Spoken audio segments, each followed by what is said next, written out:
سيدنا محمد النبي الأمي وعلى آله وصحبه وسلم.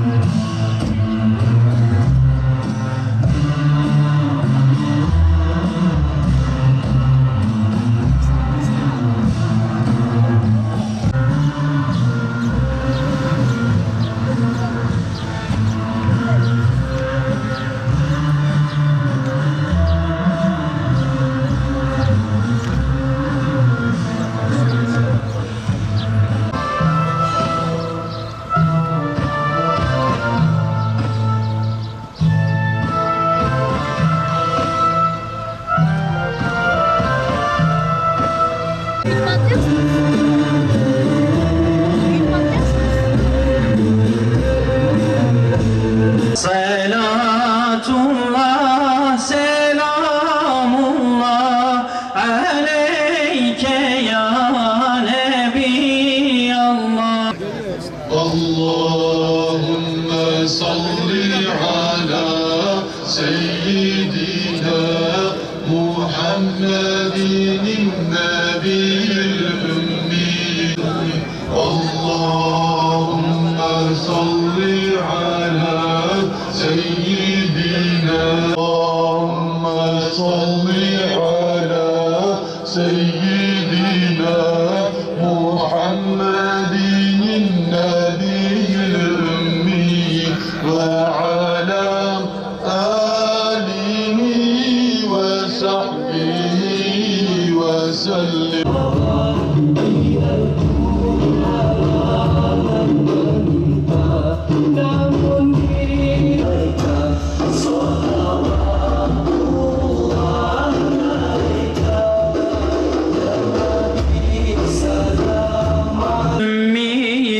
وعلى آله وصحبه وسلم.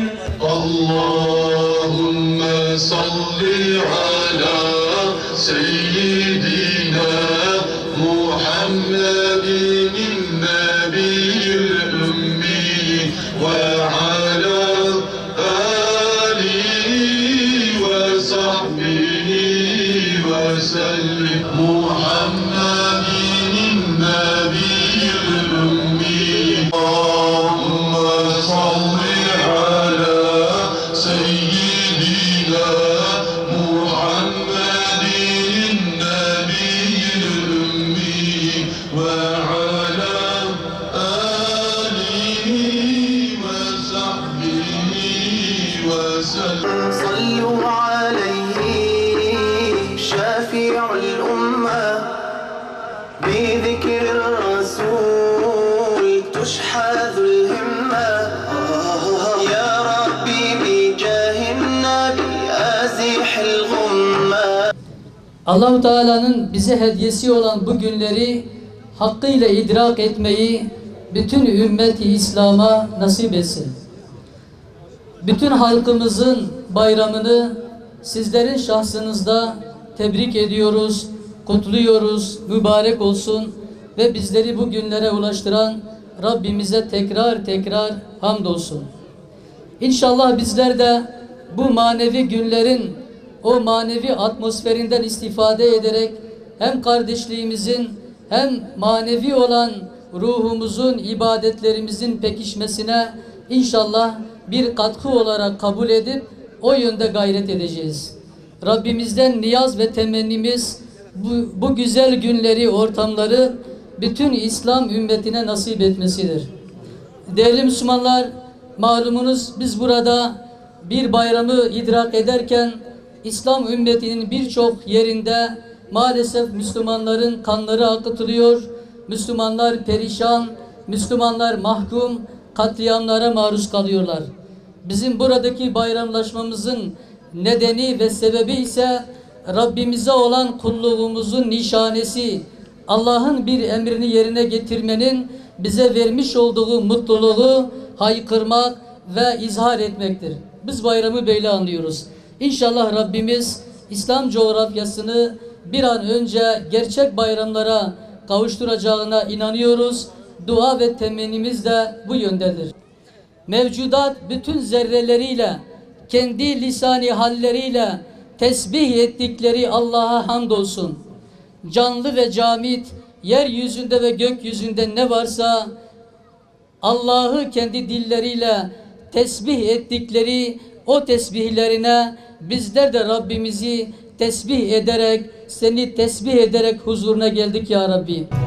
Geride bırakmış olduğumuz Ramazan ayında Müslümanlar olarak gecemiz ve gündüzümüzle ibadetlerle geçirdik.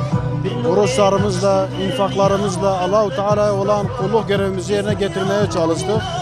Ve bu Ramazan ayının sonunda da Allah-u Teala'nın bizlere hediye etmiş olduğu bayramı, 2-3 gündür bayramı kutluyoruz. Özellikle bize Peygamber Sevdaları Vakfı olarak da her sene geleneksel olarak bayramda bizi seven ve halkımızla beraber bir araya gelip bayramlarını kutluyoruz. Bugün burada da halkımızla bir araya geldik. Bayramlarını kutladık, kucaklaştık. Sünnet olan oydu zaten Müslümanların bir araya gelmesi ve özellikle bayramlaşmadan sonra tüm İslam alemi için, özellikle bütün Müslümanlar için, dünyanın dört tarafında eziyet, sıkıntılar içerisinde olan Müslümanlar için de dua ettik ve dua etmeye devam edeceğiz. Buradan sizin vasıtanızla bir kez daha tüm dünya Müslümanlarının ve özellikle Batman halkının ve bölgemizdeki bütün Müslümanların bayramını tebrik ediyoruz.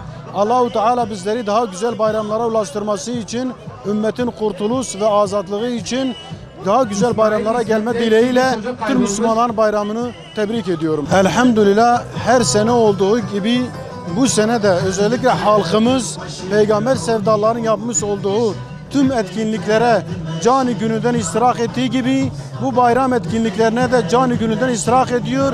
Yıldan yılda katılım artıyor ve bugün de burada gördüğünüz gibi parkta bütün Müslümanlar geldiler, bayramlaştık, çok güzeldi. Onlara teşekkürlerimizi sunuyoruz efendim.